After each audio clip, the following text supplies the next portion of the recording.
I am a soul blazer. I change lives, I touch people's souls, and I open them up.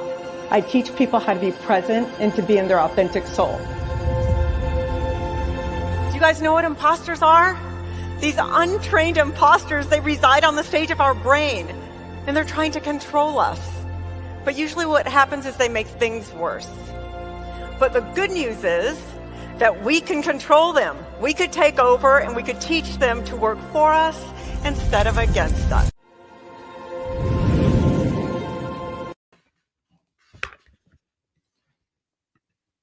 Hi, everyone. It's so good to see you here.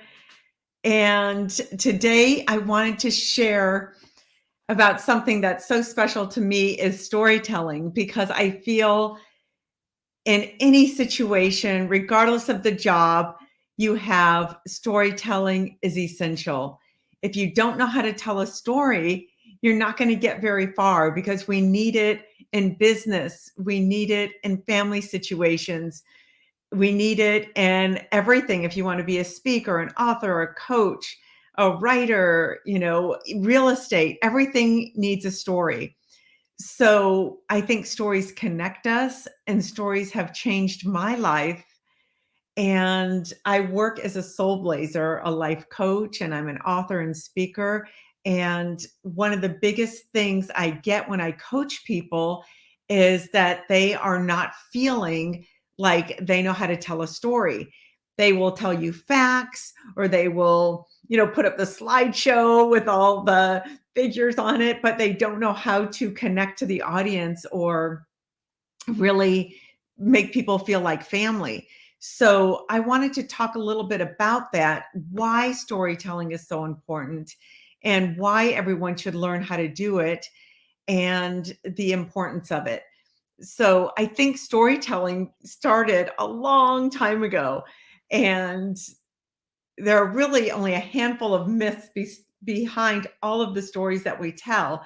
But what if these same myths and heroes and their stories were the unseen architecture shaping your life? And this is what I find so interesting, because we all think we have all these original stories, but really, if you go back in time to caveman time, they're all similar. They all have basic structures and basic archetypes. And that's when I created SoulBlazing. It's based on architecture of different personality types. So it's really all the same. We're repeating different stories and weaving them into our lives. And sometimes we make up stories or create stories and we don't even realize that we're doing that.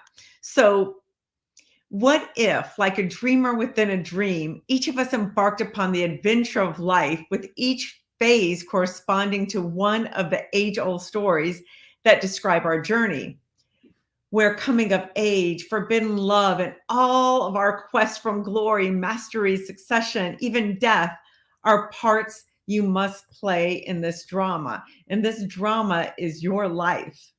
So you're creating all of this. So what if, consciously or not, we are all acting out our role in these stories, hitting its major plot points and obstacles right on schedule, arriving finally at thresholds of decision that will launch us into our next phase? Now, would that surprise you? Because that's what I wanted to talk about, because we all have these different stages in our lives, and we all have met people that have affected us. So it's really about recognizing that little, if any, of what you do is wholly original. Every hope, every battle, every defeat, triumph have been won before by someone else. In fact, many thousands of someone's. So all this is quietly directing you down paths of self-discovery and what you think you have chosen for yourself and how it affects you. And this goes to your subconscious mind and your conscious mind. And if you don't start creating stories for yourself that are fresh and new, you're going to keep reliving the old stories in your life. Many people, including myself at times, we hang on to things that happen to us, especially traumatic things, like it's a trophy, like it's an Oscar. And it's like, this happened to me, so I'm not going to let it go. And my whole life is ruined because of this thing that happened. And it could have been something that happened like a long time ago, maybe 15 years ago, and you were still hanging on to it. And it was a 2-minute thing or a 5-minute thing that someone said to you, like, you'll never be good enough, or you're fat, or you're unattractive, whatever it is. And you're like hanging on to that saying, yes, this is who I am. And you're living your life through that because that's the drama you created. Remember, you're the writer and director and actor, star of your movie. And if you want to change things, you can. You can just shift that and rewrite your life. Let me see, Tim. You're saying stories are magical. They can create other worlds, emotions, and concepts and make the ordinary seem extraordinary. Yes, so true. And you get to create that in your own life. Many people, when they were growing up, they had these different stories. And if you start creating from this moment on, making it important to you to create a story every day. You could create stories throughout the day, but go out of your house and create the story of meeting someone magical, create the story of having the best meal of your life, of having the best walk of your life, and see what happens when you're open up to possibilities. Then you're going to get more stories. Then once you start curating these stories, the old stories or the traumatizing stories are going to be less and less.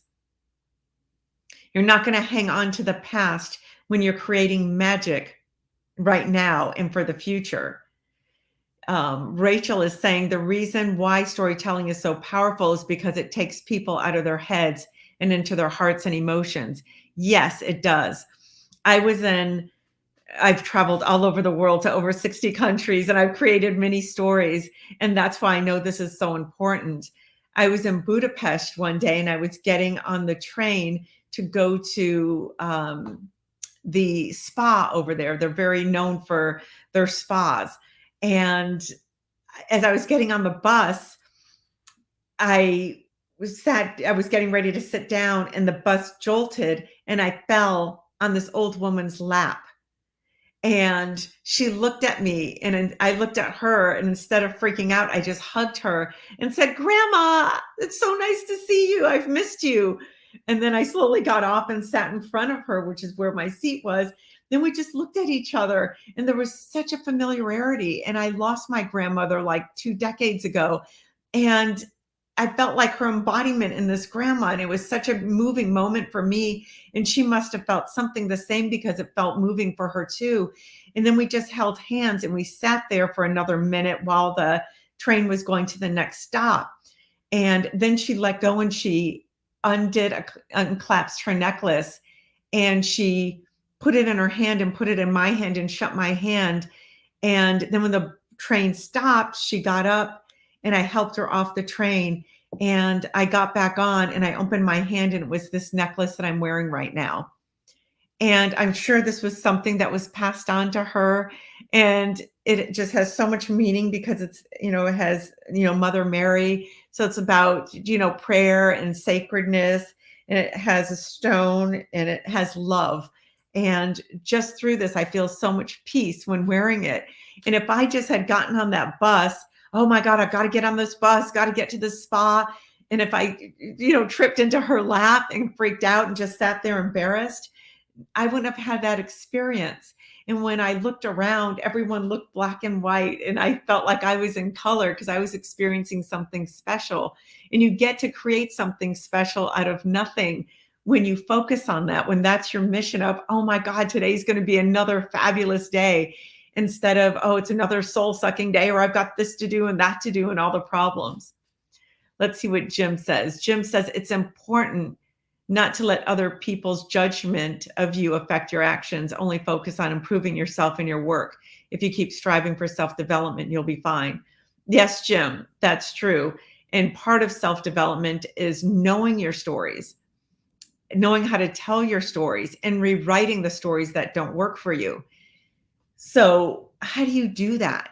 What I do is I create a mind dump, and I have people close their eyes for 2 to 3 minutes and just write down everything that's in their head, because they say we have 40 to 70,000 thoughts per day. Most of them are negative, and most of them are repeated. So how do you get those out of your head? How do you stop that voice from talking to you? And that's how I created the imposters.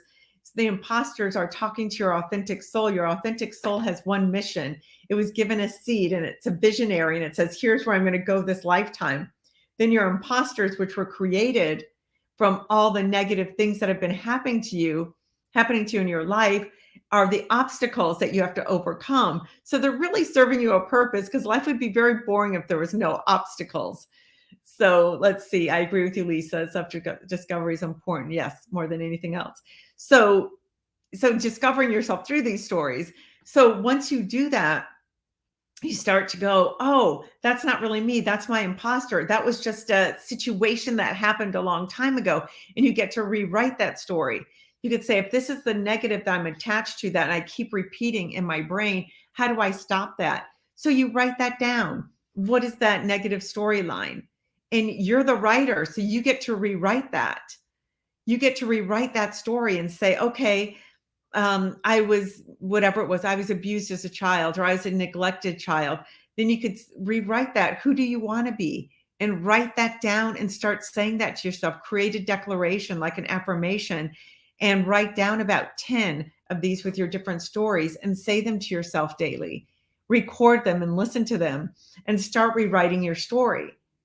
Another great exercise is writing your story down of what that person did to you, then reading it out loud, and then taking out the name of the person that did this to you, whatever you have in your story, and put your own name there. And when you read it with your own name, there's something so powerful that comes out. There's something so rich, because you realize we've all done stuff, and we've all been the victim of what other people have done. So we're all on a spiritual journey, having a human experience. So when we get that, that's where the juice is. That's when your life could start changing.